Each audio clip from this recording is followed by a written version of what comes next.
Selanjutnya kita masuk pada materi pelajaran ke-8 tentang wakaf dan wasol. Adik-adik bisa lihat di papan sini. Yang pertama akan kita bahas yaitu tentang wakaf. Seperti apa yang kita ketahui bahwa wakaf itu artinya berhenti atau menahan. Nah, sedangkan wasol dalam keseharian yang kita sering baca dalam artian diteruskan. Ya, jadi wakaf dan wasol ini ada pada bacaan Al-Quran. Fokus di sini, coba lihat di sini tentang wakaf. Wakaf itu terbagi menjadi 4 macam. Yang pertama tentang ikhtibari. Apa itu ikhtibari? Yaitu bacaan yang dihentikan karena dalam keadaan terpaksa. Seperti apa dia? Seperti sedang baca. Baiklah, sekarang kita masuk pada pembagian wakaf. Pembagian wakaf terdiri dari 4. Yang pertama ada wakaf iktirari.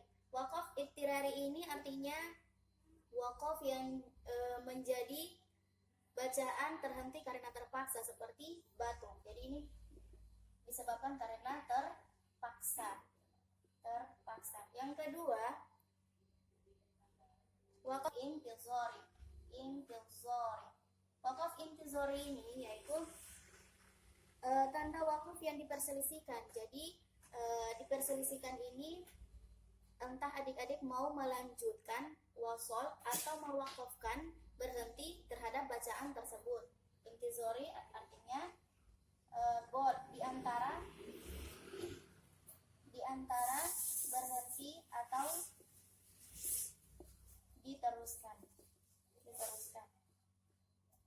Ya, kemudian wakaf ikhtibari.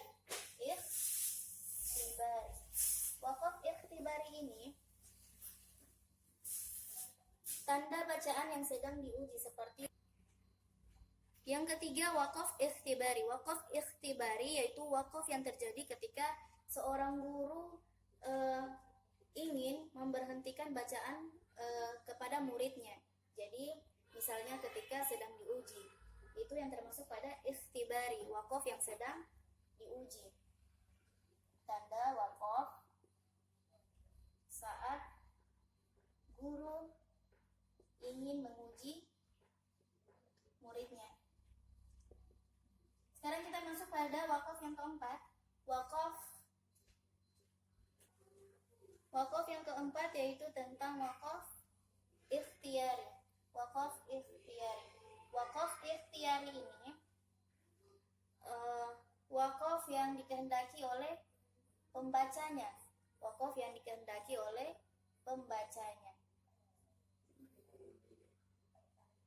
Nah, dari pembagian 4 macam wakaf ini kehendaki pembacanya. Nah, dari pembagian wakaf ini adik-adik bisa pelajari istilah serta penjelasan tersebut.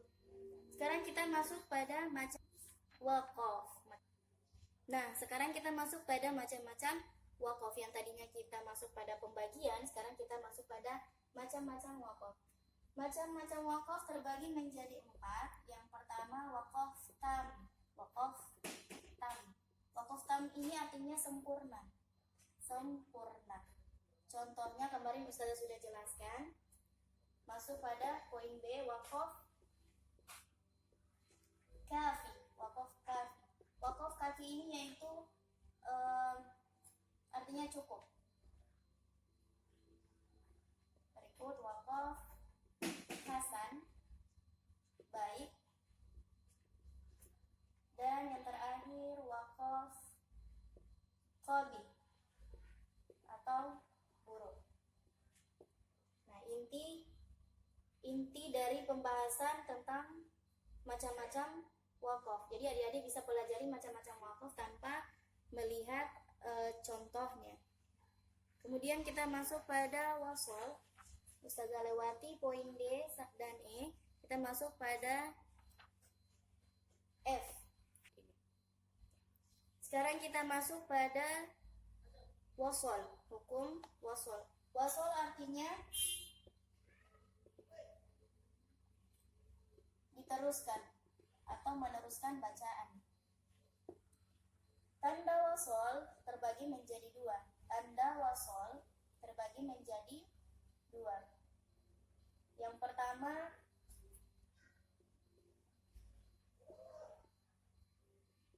yang sering kita sebut di huruf hijaiyah, huruf la atau la wasol disebut. Kemudian yang kedua, tulisannya so sama la, atau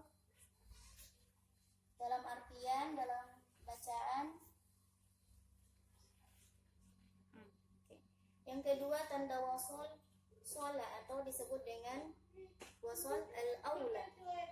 Kata la, tanda la artinya tidak boleh berhenti. Jadi apabila dalam ayat-ayat Al-Quran di dalam pertengahan atau biasanya ditulis di atas bagian pertengahan ayat, tandanya tidak boleh berhenti. Seperti adik-adik bisa buka surah Al-Baqarah ayat 5.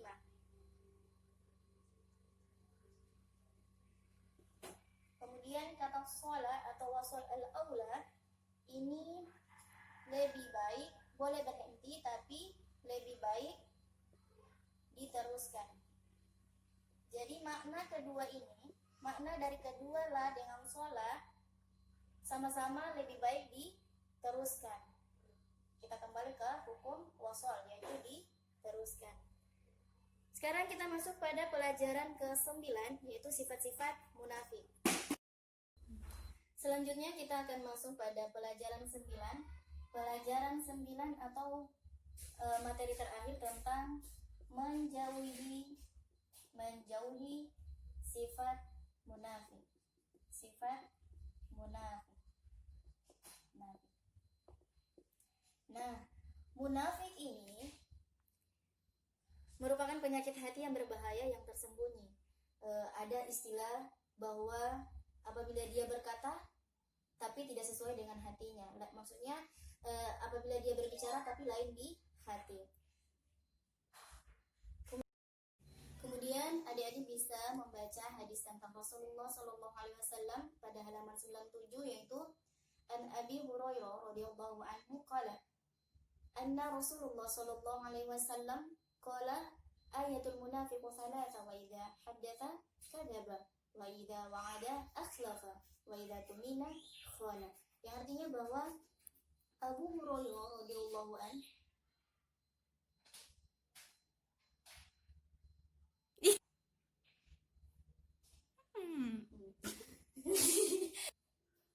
yang artinya bahwa Abu Hurairah radhiyallahu anhu berkata bahwa Rasulullah Shallallahu alaihi wasallam bersabda, tanda-tanda orang munafik itu ada 3. Yang pertama, apabila ia berkata berdusta, apabila ia berjanji mengingkari, dan apabila dipercaya ia berkhianat. Nah, sekarang adik-adik Ustazah akan bahas satu persatu dari tanda-tanda munafik. Yaitu yang pertama, tanda yang pertama yaitu wa idza haddatsa kadzaba.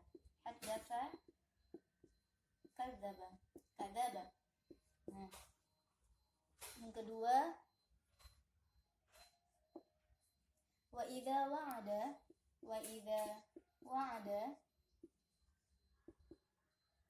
akhlafa. Ketiga, wa idza tumina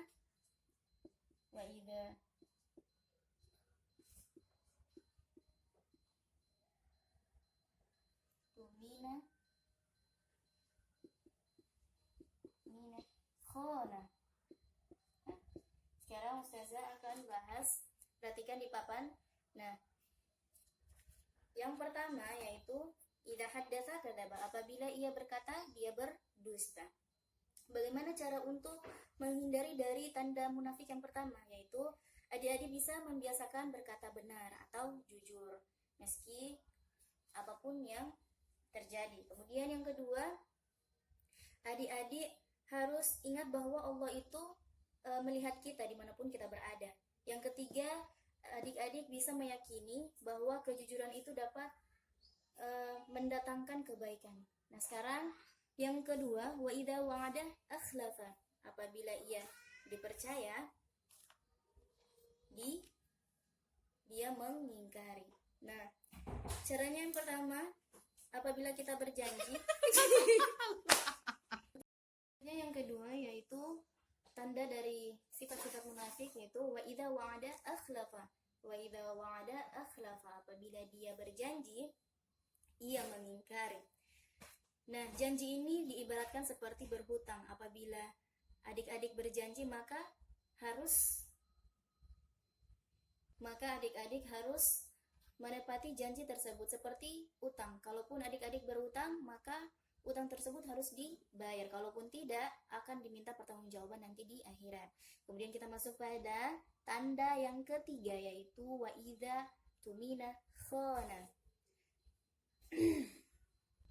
Tanda yang ketiga yaitu wa idza tumina khana.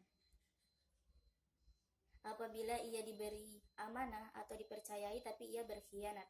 Nah, contohnya seperti apa? Ketika kita diberikan uang iuran SPP dari orang tua, tetapi uang tersebut kita gunakan untuk uang jajan. Ya, jadi itu termasuk tanda yang ketiga, yaitu wa idza tumina khana.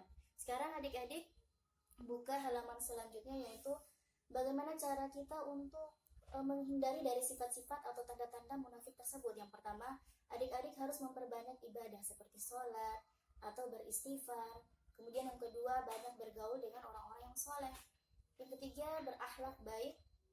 Dan yang terakhir yaitu selalu ingat Allah, bahwa apapun yang kita akan lakukan itu dalam pantauan atau pengawasan dari Allah Subhanahu wa taala, karena sebaik-baik CCTV yaitu Allah.